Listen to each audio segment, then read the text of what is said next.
bentornati a questo secondo video, sempre sul tema dell'osservazione dell'ego e la coltivazione della presenza. Seguitemi all'interno.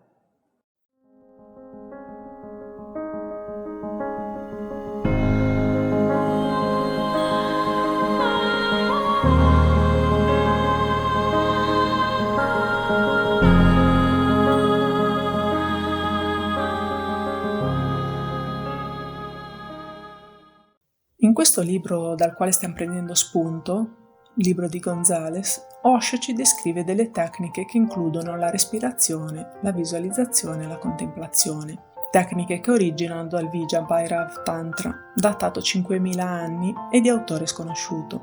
Queste tecniche non vanno mescolate, ma utilizzate una alla volta, perché ciascuna ha la sua area di influenza e non devono mai essere trasformate in qualcosa di meccanico.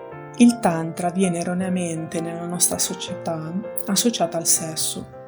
Di 112 tecniche presenti nel libro, solo 5 sono vincolate alla sessualità.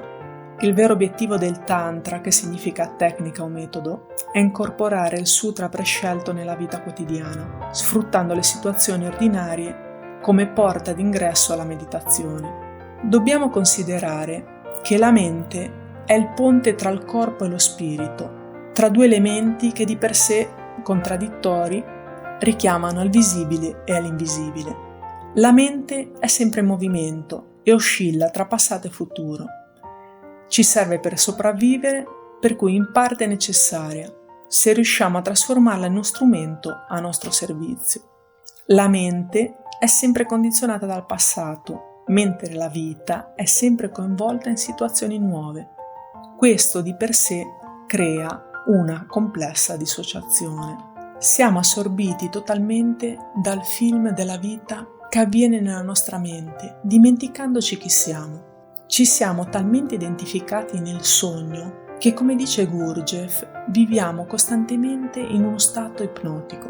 Gurdjieff, fondatore della Quarta Via, fece sì che il suo discepolo Ouspensky praticasse per 3 mesi il metodo del ricordo di sé. Ciò consiste nell'applicare ad ogni attività che svolgiamo il ricordo di quello che siamo veramente, senza dover verbalizzare nulla. A questo proposito metterò all'interno di questo percorso una meditazione, per cui vi invito a seguire tutto il processo. Se posso ricordare io sono nel sogno, di colpo questo si rivelerà per quello che è, cioè un sogno. Percepiamo il sogno come realtà perché ci manca il ricordo di sé, di chi siamo realmente. Se tu sei, il sogno è un sogno, ma se non sei, il sogno diventa la tua realtà. Ouspensky, dopo 3 mesi di pratica, disse che poteva comprendere Gesù quando affermò che l'essere umano vive nello stato di oblio, cioè ha totalmente dimenticato chi è.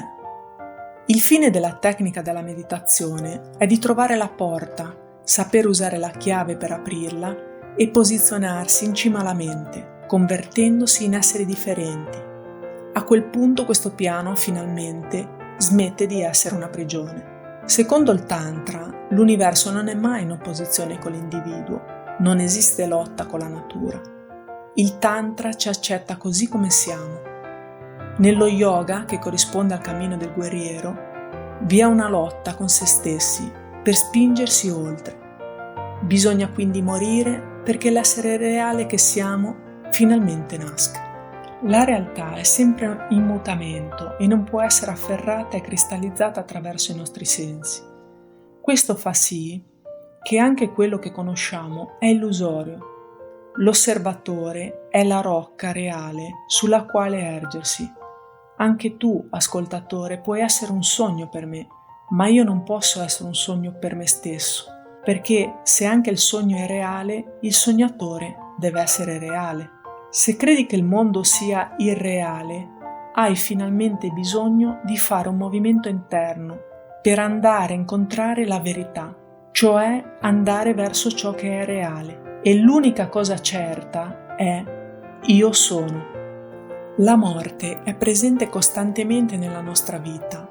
Ogni volta che avviene il ricambio cellulare, ogni istante in cui un pensiero o un'emozione appare e scompare. Il binomio vita e morte è indispensabile. Infatti Osho ci esorta a meditare sulla morte per portarci al centro della vita, perché la morte è questo centro e non è contro la vita, ma fa parte di questo processo. Il pensiero invece crea la contraddizione che la vita e la morte siano opposti. Non possiamo comprendere l'esistenza attraverso la divisione che crea la mente. Per qualsiasi problema esistenziale dobbiamo riuscire a stare col problema stesso, ma senza il filtro della mente. La realtà è una e la mente tende a dividerla e a falsificarla. Solo la tua verità potrà liberarti e questo accade attraverso la presenza, che entra in profondità nel silenzio del tuo proprio essere. Riguardo a questo tema pubblicherò una meditazione sempre all'interno della sezione Holistic Seed. Come una donna che porta in grembo un essere che cresce e si forma in lei, allo stesso modo il discepolo deve attivare quel tipo di ricettività perché quello che riceve come insegnamento non può rimanere a livello di un insegnamento morto, ma deve convertirsi in sangue ed ossa. Chi è pronto ad apprendere deve convertirsi in un utero, così può avvenire la fecondazione perché avvenga una sua rinascita. Dobbiamo riuscire a spingerci oltre il movimento della dualità e collocarci al di sopra. Amare è l'unica realtà nella nostra esperienza che può avvicinarci all'assoluto, perché solo nell'amore si realizza l'unione. Qualsiasi pratica deve realizzarsi in modalità non meccanica e rispettandola per intero, così come ci viene insegnata, senza aggiungere, togliere o mescolare con altre cose. Meglio selezionarne una alla volta e praticarla con cura e costanza, secondo il proprio sentire. Quella che noi chiamiamo attenzione è nella realtà qualcosa di oscillante, che si muove costantemente da un punto all'altro in modo automatico. L'attenzione è uno stato di allerta silenzioso, non mosso da alcun pensiero o emozione che interferiscano. Proporrò all'interno di Holistic Seed altri 3 esercizi per fortificare l'attenzione. Tutto questo lavoro ci servirà a porre le basi per procedere in questo cammino di autoconsapevolezza. Se il video vi è piaciuto, vi invito a iscrivervi al nostro canale YouTube di Humanitry cliccando sopra la campanella e a seguirci sul nostro canale di Instagram e di Facebook. E sempre sul sito www.humanitry.net potete trovare tutte le informazioni e i nostri corsi. Grazie, alla prossima!